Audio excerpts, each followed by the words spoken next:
Vamos dar um exemplo prático, pessoal. Aqui é uma situação número 1, que é um fluxo de produção, que é o jeito tradicional que muitas empresas ainda trabalham, né? Vamos dizer que você tem uma operação 1 que são 500 peças por hora, você tem uma operação 2 que são 300 peças por hora, a capacidade, operação 3 são 400 unidades por hora e a operação 4 são 300 unidades por hora, né? Então, nessa situação 1, pessoal, claramente a gente vê que temos uma restrição aqui, né? Que a nossa restrição é a operação 2, é a operação mais lenta. Então, o tempo de ciclo aqui provavelmente, né, é o mais alto. Então, enquanto as outras têm uma capacidade de 500 e 400, essa aqui, logo no início do processo, ela tem aí uma quantidade, um output, né, de 300 peças por hora. Então, vamos imaginar como fica a situação aí em 8 horas de trabalho. Vamos dizer que na primeira hora, a primeira operação produziu 500 peças, porque é a capacidade dela. A operação 2, 300 peças, porque é a capacidade. Se passou só 300, a operação 3 vai produzir só 300, porque a 2 mandou para 3 só 300, consequentemente a 4 também. Isso vai gerar um WIP, vai gerar um estoque entre operações de 200 peças. Se a operação 1 fabricou 500 e a operação 2 produziu apenas 300, ficou no processo, ficou de WIP 200 peças paradas. Da 2 para 3 não ficou nada, porque passou 300, ela tem capacidade posterior de 400, mesma coisa entre 3 e 4. Então, aí na primeira hora fica essa seguinte situação. Na segunda hora, produzimos mais 500 peças, então a operação 1 produziu 1000, a 2 produziu 600, a 3 600, a 4 600 e o que aconteceu? Mais 200 peças de inventário entre a operação 1 e 2, que nós chamamos de WIP. Mesma coisa em relação à terceira hora, mais 600 peças aumentando o nosso WIP entre a operação 1 e a operação 2. Na oitava hora, vai produzir 4.000 peças, né? 5 vezes 8, 4.000. Vai ter uma quantidade de inventário aqui de 1.600 peças até a oitava hora.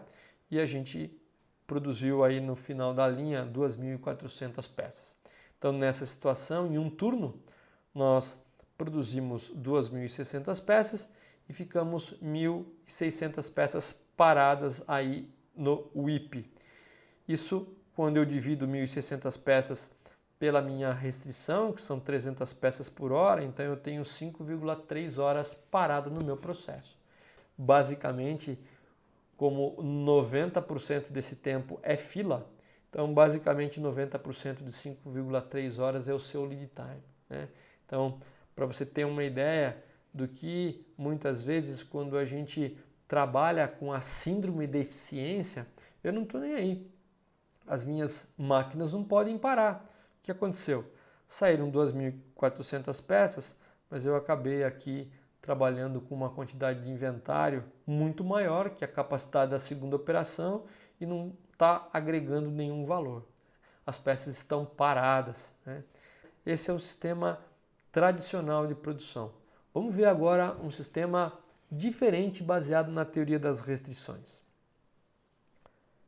Como que a produção sincronizada, né? Como que o sistema,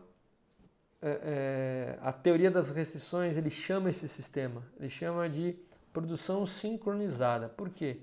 Porque a produção ela é sincronizada com a necessidade do cliente, né? E nós temos uma determinada proteção para a operação restrição. Então é a mesma situação da anterior e sabemos que a operação restrição é a operação 2, só que o que vai acontecer? Na primeira operação eu sei que eu posso rodar mais lentamente, né? Eu sei que eu posso rodar não a 500 peças por hora, mas um pouco menos. Então vamos ilustrar aqui 400 peças por hora. Essa pessoa rodando um pouco mais lentamente, ela pode ajudar alguma operação mais crítica, alguma coisa inclusive e necessária na restrição para que os operadores não precisem sair de um posto de trabalho para outro, pegar algumas ferramentas, alguns materiais para que o operador não possa se ausentar. Então eu posso estar utilizando uma parte do tempo dessa operação 1, porque eu não vou utilizar toda a capacidade, para ajudar na restrição. Então vamos ver como fica esse processo, a gente reduzindo um pouco mais a capacidade da primeira operação, utilizando essa mão de obra para ajudar alguma coisa em relação à operação 2, que é a nossa restrição. Então vamos lá, na primeira hora 400 peças na operação 1, 300 na 2, 300 na 3 e 300 na 4. Por que 300 na 3 e na 4? Porque a 2 só passou 300 peças, ok? Então, na segunda, isso fez com que já na primeira operação, em vez de 200 peças da primeira vez, tivéssemos aí somente 100 peças de WIP, né, entre a primeira operação e a segunda operação, entre a segunda e terceira 0, entre a terceira e a quarta 0. Mas uma hora se passou, então eu produzi mais 400 peças, com um total de 800, operação 2, 600, operação 3, 600, operação 4, 600. O que aconteceu? Somou-se aí uma quantidade de mais 100 peças de WIP entre 1 e 2, somando aí 200 peças. E assim por diante, até chegarmos na 8ª hora de produção. Então, como eu controlei por volta de 400 peças por hora, nessa situação eu produzi 3.200 peças e no final das contas eu tenho aqui 800 peças entre inventário de uma operação e outra. Então, a gente já viu que diminuiu de 1.600 peças para 800 peças da primeira vez, né? Então, daqui a pouco nós vamos mostrar aí o quanto isso tem a ver com o lead time. Mas a gente sabe que nós queremos proteger a operação restrição. Então, o que pode acontecer nessa sugestão dada pela teoria das restrições é você estabelecer um pulmão de tempo. Vamos imaginar que a gente tem aqui no máximo 900 peças, para a operação 2, né? Que quer dizer o que? 3 horas, se eu pegar 900 por 300, que é a capacidade, então eu tenho 3 horas de proteção. Então eu não quero que a operação anterior ultrapasse 3 horas, porque dessa forma eu tenho uma quantidade menor de WIP. Se vocês não se lembram, a primeira condição eram 1.600 peças, eu já baixei isso para quase a metade, então agora eu tenho uma proteção de 900 peças, né, de 3 horas, sabendo que quando eu coloco essa quantidade, ao longo do tempo, isso aqui varia por volta de 70% de 900 peças. Então, agora eu tenho uma quantidade menor de WIP e mesmo assim estou protegendo a operação anterior. Então, o que acontece? A partir do momento que eu começo a consumir, que a operação 2 começa a consumir, acorda, né, o sinal para a liberação de matéria-prima para a operação 1 começa a se iniciar. Então, eu só posso produzir a partir do momento que a operação 2 consome aquele pulmão de tempo, e aí então é permitido a liberação de matéria-prima ou de ordem de fabricação para a operação 1, fazendo com que o processo continue. Dessa forma eu tenho um IP de 900 peças teóricas, né, por volta de 3 horas, mas a gente sabe que ao longo do tempo a gente trabalha aí com 70%. Você nunca consegue muitas vezes encher todo o IP. Vai depender de como você vai gerenciar a operação anterior. De qualquer forma, você tem uma capacidade máxima aí de WIP não mais de 1.600 peças, mas de 1.900, fazendo com que o lead time seja bem menor e mesmo assim você esteja protegido na operação posterior, que é a operação 2.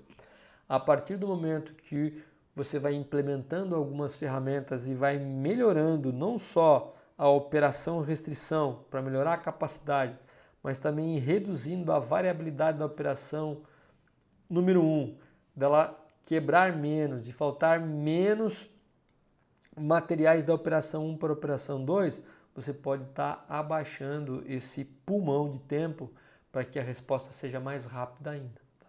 Isso é uma sugestão da teoria das restrições, esse pulmão de tempo que ajuda muito o processo produtivo, ok? É uma solução, mais uma vez, ela é uma solução híbrida entre o que a Toyota aplica, porque não somos a Toyota, e o grande ambiente de estabilidade das empresas atualmente. Vamos só comparar os resultados agora, pessoal. Então vamos comparar aquele primeiro cenário, nós vendemos 2.400 unidades, nós tivemos aí um inventário entre a primeira operação e a segunda, que é o gargalo, onde vai acumulando peças, de 1.600 peças, e um lead time aí de 5,3 horas aproximadamente, né? Então, se eu multiplicar aí 1.600 por 300, dá aproximadamente 5,3, a gente sabe que o lead time aí 90% é causado por essa fila, então é aproximadamente aí 5,3 em função dessas 1.600 unidades de WIP. Na situação 2, nós diminuímos a quantidade de inventário, colocamos um pulmão de proteção em cima de 900 peças. Nós sabemos que essa variação, né, é de 70% em relação a essas 900 peças, ou seja, ficaria um inventário em processo por volta de 630. Isso significa aí 2,2 horas se a gente divide 630 por 300, que é a capacidade da operação restrição.